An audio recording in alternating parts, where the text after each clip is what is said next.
Bu da ilk pijaması bu. Dedim neyse daha. Buna 10 üzerinden 10 verəm. Baxmasına da belə bir şəkildə. İndi sizə o biri başqa şey göstərəm. Yiyəcək. Budur. Bunu yiyəcəyiz. Bu da olsun budur. Bu hamısı 2 manat 10 qəpik. Oba açıldı. Koyduk bura.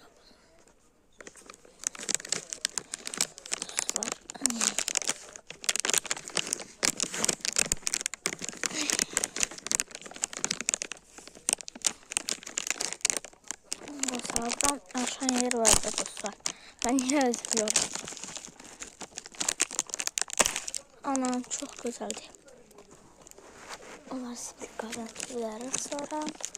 Oba, içine hamburgerler var. Dostlar çok güzeldi. Bakın. Hamburger.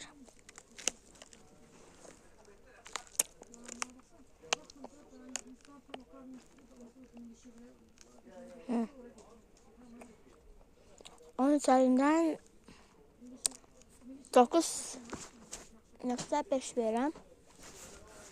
İndi o birisini yatırırıq. Baxın belədir bu da. İndi bunu da açıram, göz verəm. Yəni osma daha yaxşıdır. Neyse sağ olun. Bu mənim ilk videomdur. Yəni bəyənməyi unutmayın. Mən arada Free Fire, arada PUBG, arada Roblox, bütün istədiyiniz oyunları çəkəcəm.